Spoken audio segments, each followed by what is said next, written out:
Welcome everyone to another open source live stream here. Network boot infrastructure, right? I've set up network booting. I used it 20 years ago, but somewhat was always glitchy, and spoiler alert, now I understand why. I should have used it more for 20 years for automated testing, but finally we do. All stuff network boots now, except Apple Power Macintoshes with the N key or the graphical chooser. And finally, I debugged why. So I could debug like other people did, right? I don't know, asking the internet now, 20 years later, I wonder if it ever was a thing. Maybe most people just network booted macOS, but maybe BSD and Linux, maybe people always booted manually entering open firmware and then running boot inet comma, and then you're like grub2, and then you need to use a backslash for reasons, and then whatever, either grub elf core image whatnot, or I simply use boot for more in line with EFI. Anyway, the problem with that is it doesn't just boot if you press the N key, which certainly would be nice, right? And even I forgot this, right? I've done this like last week 5 times. And like yesterday I wanted to boot, like, shit, it didn't boot with the N key, right? Like, what was it? It's like I needed 3 reboots to even, right, it was that, right? Obviously, first you use net and then it just reboots or whatnot, and then you forgot the backslash and like 5 reboots later. So certainly that is freaking annoying, right? So I did what every reasonable people 20 years later would do. I used TCPdump, right? TCPdump, a command tool here on the server. So TCPdump here on this Ethernet interface, because the server has multiple Ethernet interfaces. Surprise! I don't want this outgoing DOCSIS cable. I don't want as other internal VLAN, right? I want here my general purpose development testing thing. So TCPdump dash, do you even see this? No, you don't. That's not ideal. TCPdump. So TCP I for interface Ethernet 1. Then protocol level Ethernet, not like TCP or whatnot, so that is Ethernet frame level.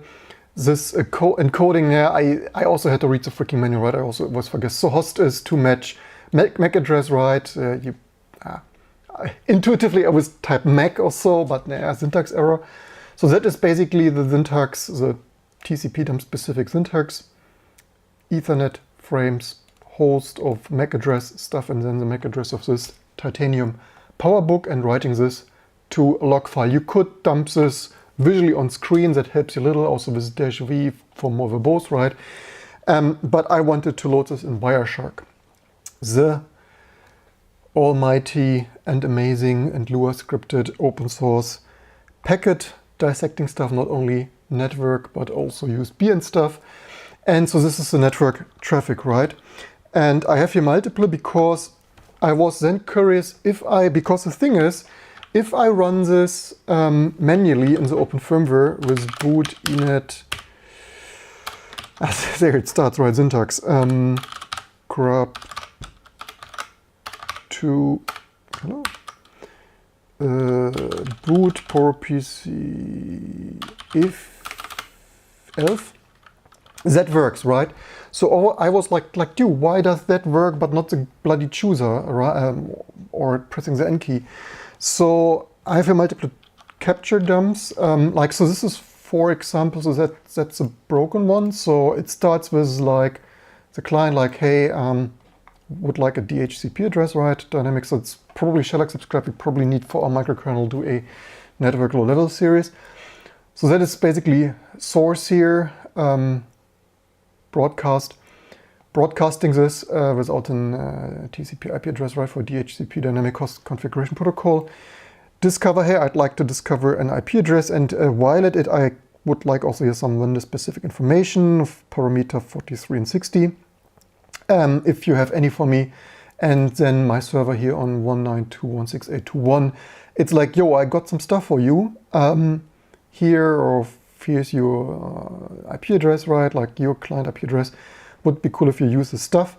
And then, so that's not necessary. That is just the way because I have there some like gazillions of dynamic configurations. This is not needed, but YOLO, whatever. I'm not sure if I can get rid of it, but it doesn't matter. So here's a whole lot of other stuff, right? It's like, here's some DHCP offer, our server IP address and stuff. And then among other stuff, like here's also like Apple vendor specific class stuff. Like, hey, we are some Apple BSD, like boot, whatever, something protocol stuff. I always forget the name. Apple BS, yeah, this is what it's done for. Yeah, boot service discovery protocol, of course, I always forget this. Hey, we are an official Snowflake Apple blessed Apple boot service discovery protocol server because we want a freaking netboot. And here's your boot name, right? So that is option, like, hey, you ask for option 67, we have an option 67 for you, right? If it would be really nice if you would boot grub2 boot PPC elf. So, oops, that is also the wrong capture dump. So what the Apple software, the firmware from 20 years ago then does, is also somehow, I think it's asking twice, because probably always good to ask twice. So then the firmware tries to load this, and Apple being Apple, Apple's engineer the best and stuff. Where is it even? Here. That is a defect dump. That is something. So where do I have to have this somewhere here? Here. Do you see this between my face? Good. That is probably, yeah. So that is its initial one. So so then Apple firmware, open firmware, say, cool, you gave me here. So then let's use TFTP, trivial file transfer, not FTP, trivial file transfer protocol for boot stuff, right? So opcode read request, is it mostly visible? Probably, mostly, right? You said I should load grub2 boot PowerPC elf thing. Let's do that. And so then is here some other garbage. So that's already not good. So it turns out, so that is, Wireshark does parse it somewhat, but the DNS mask logs bad request, right? So you see here, like, DNS mask server is not happy, sends you some whatever encoding of, I don't like this request. So what's going on here, right? Like if we compare this to a working, so that is I did this manually, right? The difference here, and that is by the way reverse engineering 101, and if you want to get some stuff working, and I really wonder if nobody ever has done that, or everyone came to the conclusion it's not worth to implement this, because if, like, leave me the comments below, did you ever boot that? I don't see how this could have worked, because, so this is a working version. And if we compare this here, here's a request. So it looks like this, the Wireshark decoding, right? So it's slightly clipped here for... the working request looks grub2. So what is the difference, right? The difference is, here is the null terminated string, and then immediately follows this type octet option. So that is 0, so null terminated C string of grub2 boot PowerPC elf, and then here's this octet. So if you compare this here, this looks different, right? So like here is some not specified type thing, and then here's some octet option hanging around there. And if we look at the differences here, and that is like if you reverse stuff, you always need to look at each byte, obviously, right? So if we look at this stuff here, here's an extra null terminator, right? So that is the C string 0, and then there is an extra 0. That is here this empty type thing here. So the bloody firmware is like, hey, you gave me the C terminated string, I add an extra null terminator because twice is better or whatever. So more. So I don't see how anyone ever, probably, even if you would use Internet Consortium DHCP server, which I don't use because it's an even more convoluted piece of garbage. So I don't know, did it ever work? I mean, surely with Apple specific whatever stuff, right, I guess. So I thought, no problem, I add the DHCP DNS mask has an encoding to add hex options as hex string and converting this. So, but open source being open source, like people write software still in C and then C sucks, right? So that's a crazy one. So what I did is like, I was like, okay, no problem. We got that. We use the special DNS mask syntax for specifying raw hex data, like as you see here, 67:72. And what does a outstanding C quality DNS mask daemon does? It's like, this hex encoded stuff, that is not a raw hex string. We sent it as a bloody string. It's like, it did not convert this. So at this point, probably everyone would have given up, but not I, right? I want my stuff working. So then,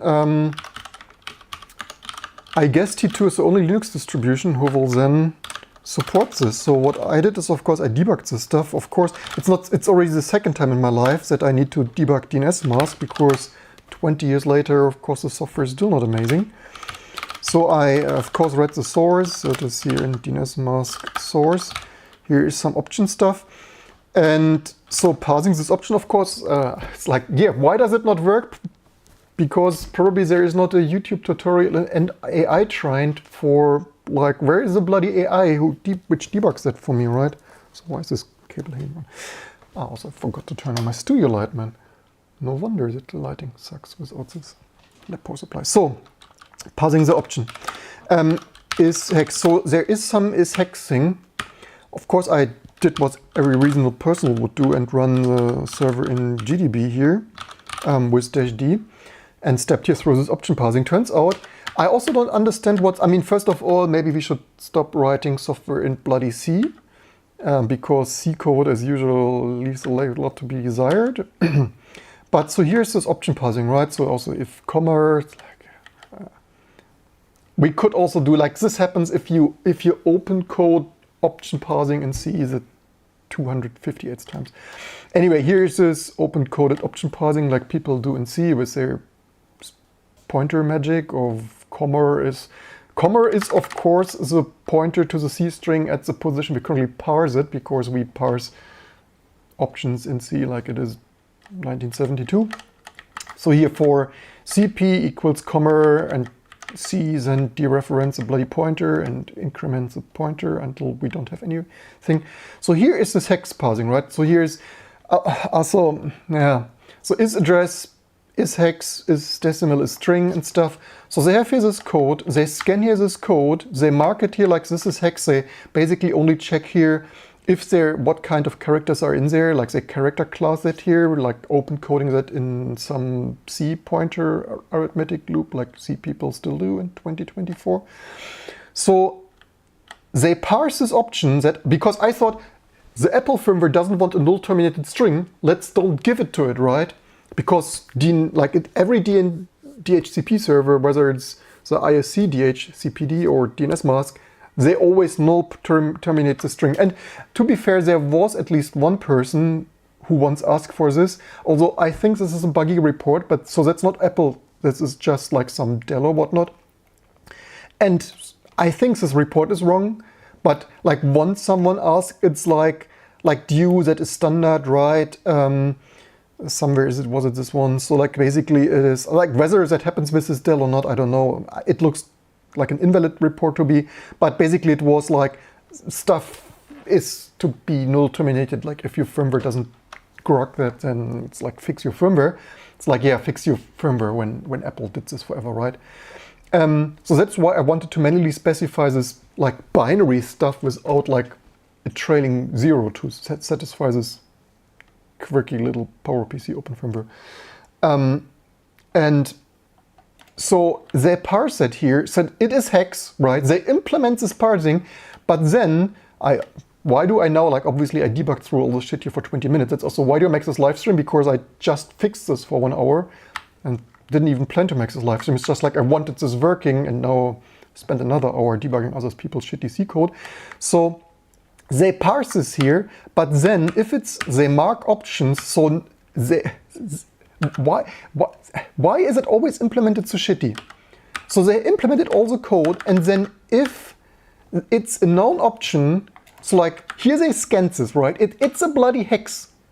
And instead of like, if I would have implemented this, I would have enforced quotes. Like if an option, like if it's a string, specify it with quotes. Because what DNH, what the server allows you is to specify this option, specify a string like option whatever, force DHCP. Do you see this? Maybe not. Okay, let's open quotes here in the middle of the editor. So you can in this configuration file in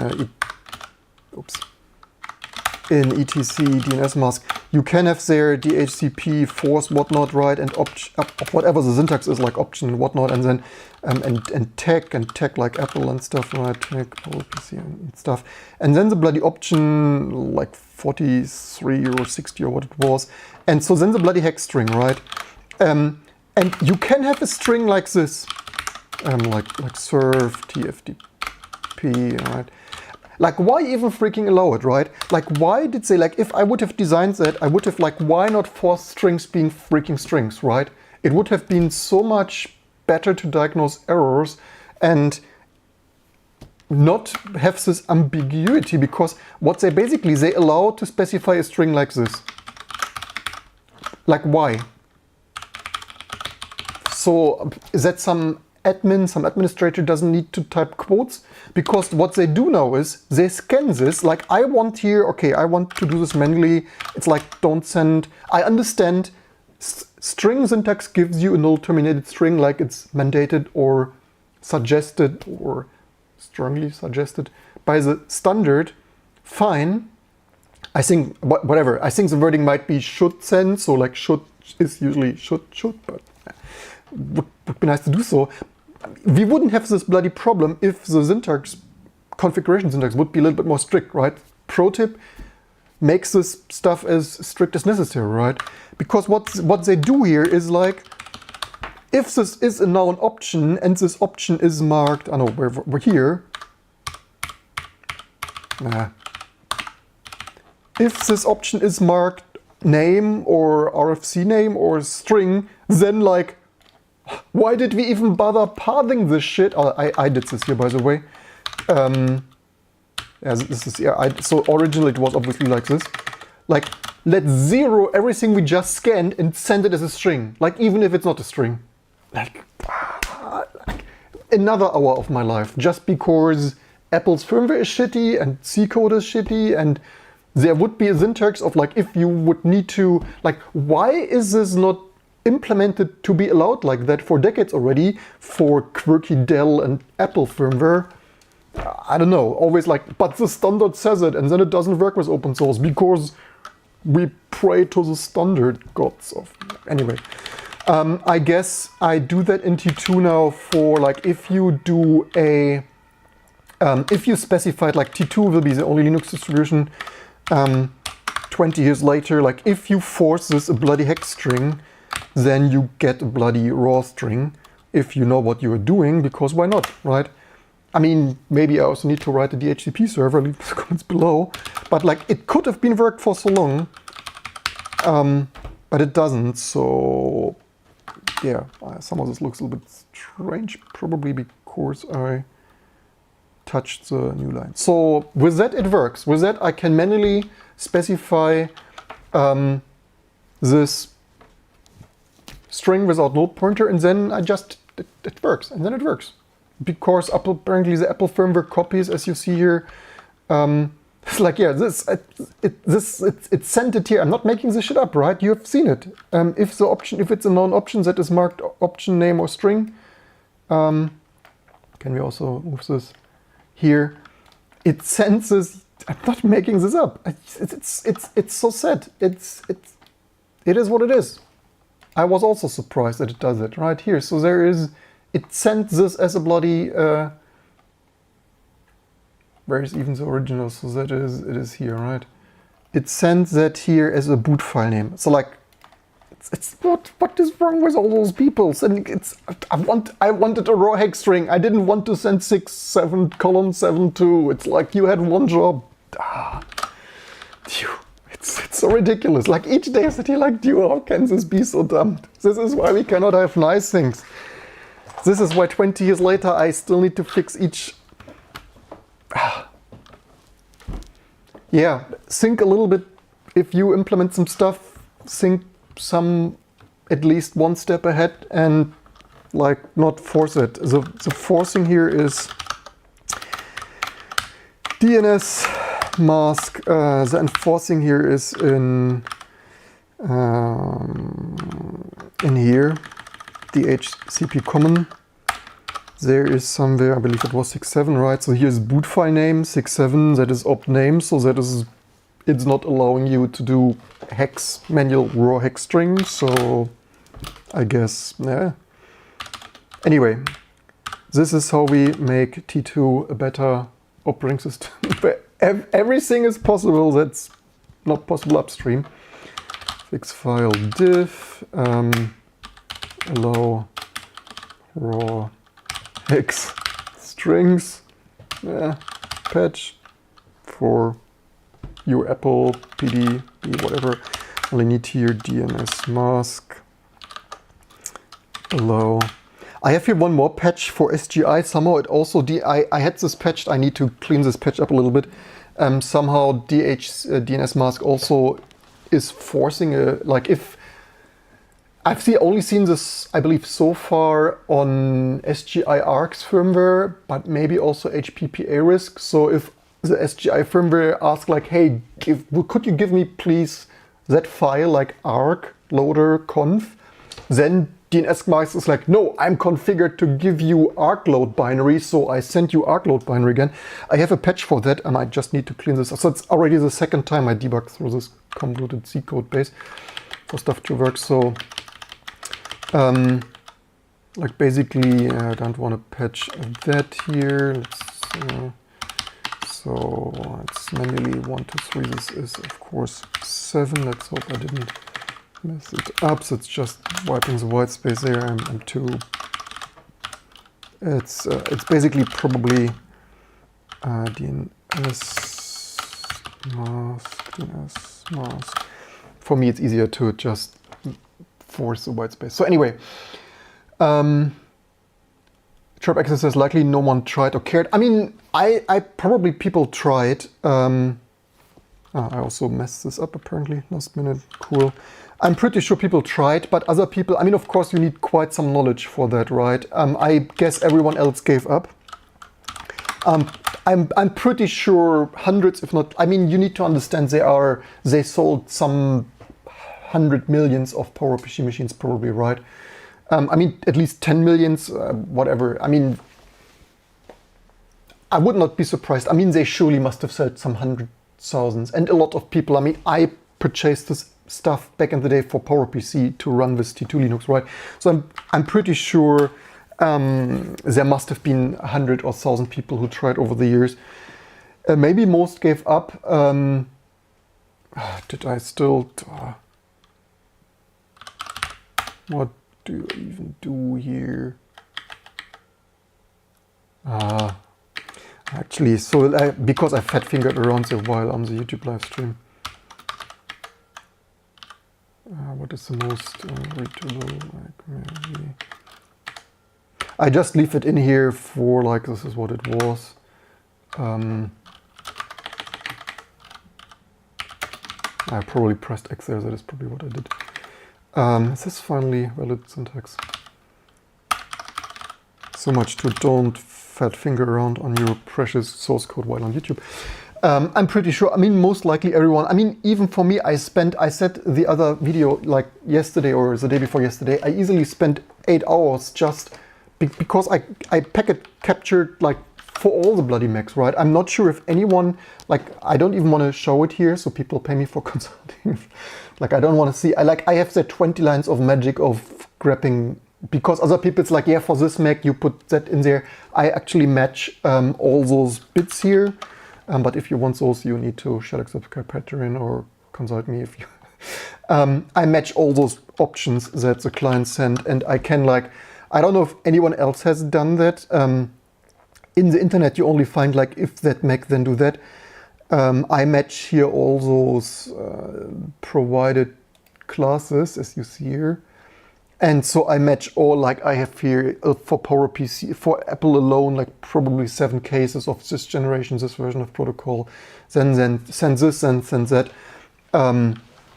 Anyway, it works for me now, and this patch you get for free. For everything else, you need to select subscribe. And if I make it any better, you soon really can't afford it anymore. We probably need an IPO and start selling T2 for some good money. With other social media networks valued some billion, I wonder if T2 is already valued over $1 billion. And that is actually how we should finally get rich.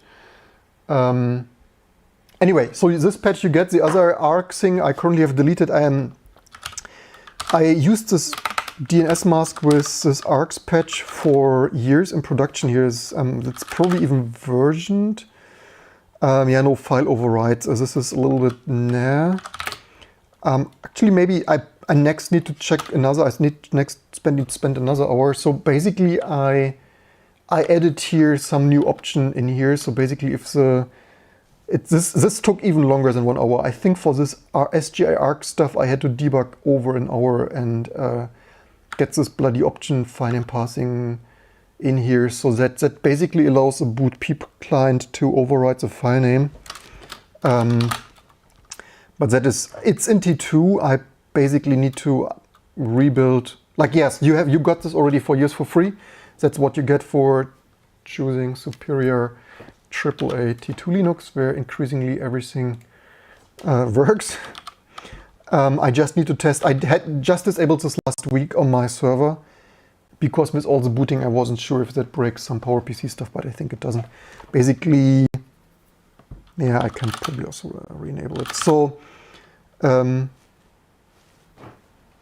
let's commit this for you playing at home. Allow row hex string. Yes. Okay, let's maybe use that's all the necessities for successful and gracious IT living and successful IT infrastructure. And to all the language lawyers, I would argue stop always, but RFC mandates. It's like it helps everyone nothing if some RFC mandates it should be null terminated. If some users need that for some broken firmware, like maybe there should be an option. And it's, as you see, it's easy. Just make this option support raw hex strings and the problem is solved. Have people fill in their raw string they want, the non-C raw string without null termination, and problem is solved, right? What is it even?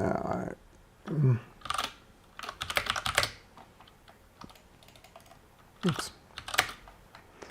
But leave in the comments below. That's basically for this video. I guess you don't need to see me watch adding this comment here. So allow specifying raw non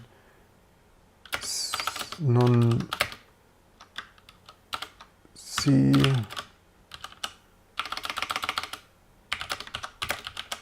non-null united strings 467 boot file name, or what did they call it? Do I still have that here? No, I don't have it here.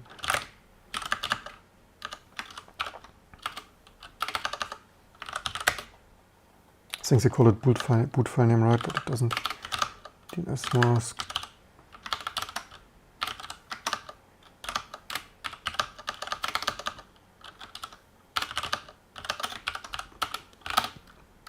Oh, boot file name without. Boot file name.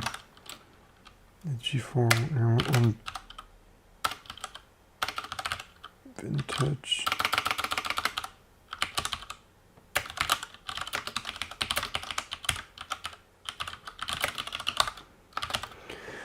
While specifying a raw non-C non-null terminated strings, while specifying, okay, it's a raw non-C non. Okay, fine, whatever.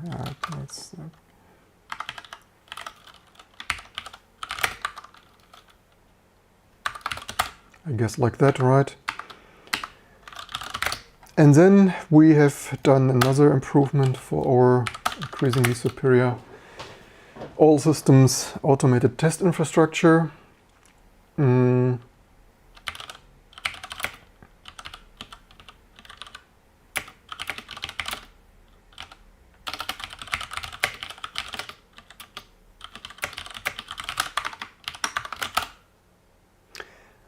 That's it for this video. I hope you enjoyed and learned something. Don't forget to subscribe, maybe Patreon, GitHub, sponsorship, and maybe go hunt some bugs and fix some things, because it's so time consuming that I need to fix every last bit here.